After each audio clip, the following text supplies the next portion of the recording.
Gadis cantik itu melangkah keluar dari penghalang. Dia ingin membawakan makanan untuk seorang pengemis. Tanpa diduga, lawan menggunakan sihir jahat untuk mengendalikan tanaman merambat. Segera melilit tubuh Sita. Di bawah kendali, Sinta kehilangan kesadaran dan jatuh pingsan. Lalu dia membawanya pergi. Dia melakukan ini karena dia ingin menjadikannya miliknya. Ketika dia mencapai tujuannya, dia mengungkapkan wujud aslinya. Segera merobek bajunya, menghapus tanda merah di keningnya dan mendapatkan kembali otot-ototnya yang menggembung. Rambut putihnya juga berubah, rambut dan janggutnya rapi, akhirnya agung dan agung. Raja Iblis Rahwana juga telah menampakkan wujud aslinya.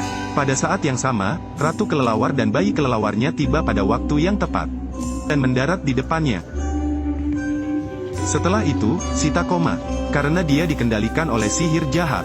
Ditempatkan di bagian belakang pemukul. Di bawah kendali Rahwana, Ratu Kelelawar mendekati tepi tebing dan melebarkan sayapnya.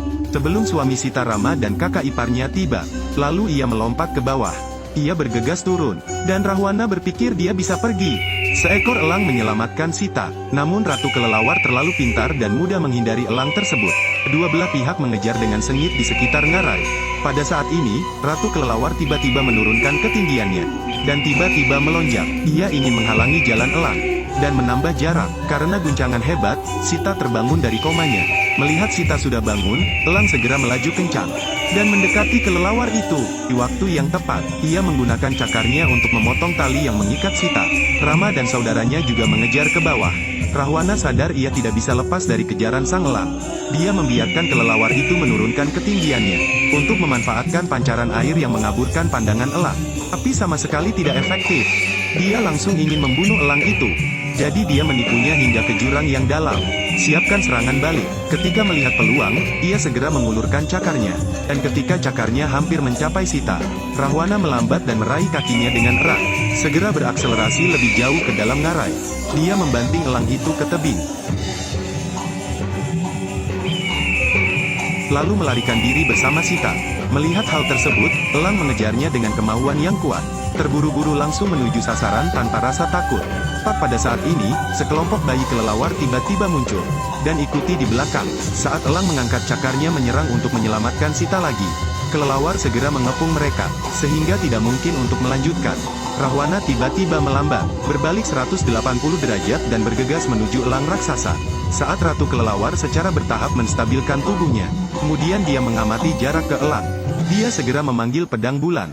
Sementara elang sedang berjuang, dia memegang pisau itu erat-erat di tangannya dan menebasnya, memotong sayap elang raksasa itu. Hentikan, Rahwana mulai terjun bebas. Tapi Ratu Kelelawar dan dia adalah pasangan yang sempurna. Jadi ketika dia mendarat, kelelawar sudah menunggu. Dia memberi isyarat kepada Ratu Kelelawar dan kelelawar kecil untuk berbalik dan membawa Sita pergi.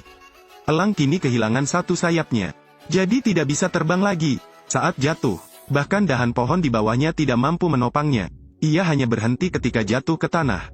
Dan ketika Rama dan saudaranya tiba, pada titik ini ia berhenti bernapas. Dia tiba-tiba teringat istrinya. Namun saat Rama berlari ke tepi tebing, sosok Sita berada jauh. Kehilangan Sita dan elang raksasa membuat Rama menyesal.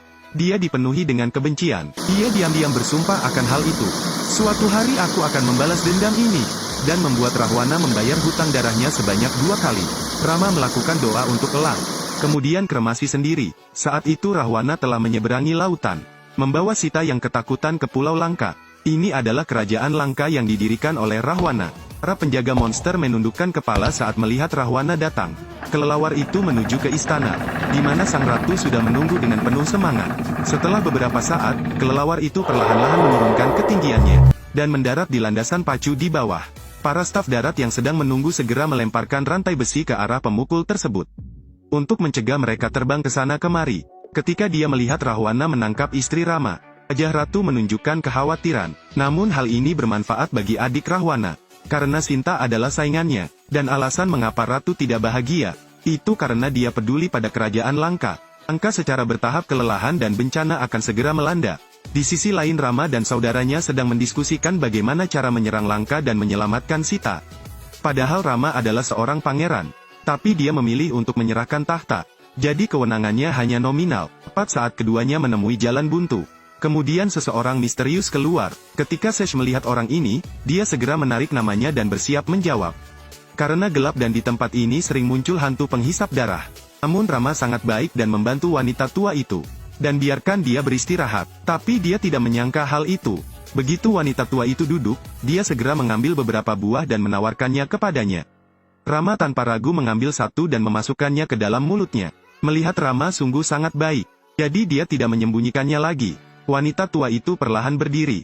Bersiaplah untuk mengungkapkan identitas Anda. Saat ini dia menggenggam tangannya dan perlahan berjalan menuju api. Dan kapan kebakaran terjadi, ia juga secara bertahap menghilang ke dalam ketiadaan. Saat ini Rama tampak kebingungan karena wanita tua itu baru saja berubah menjadi peri cantik. Dia bilang karena Rama baik, jadi dia akan membantumu. Lalu dia memberitahu Rama, jika kamu ingin menyelamatkan Sinta, lalu pergi ke Gunung Rishamuga untuk mencari Raja Kera Hanuman. Orang ini dapat membantu Anda. Setelah berbicara, dia menghilang ke dalam ketiadaan. Kedua bersaudara itu kemudian pergi ke Gunung Rishamuga untuk mencari pertolongan.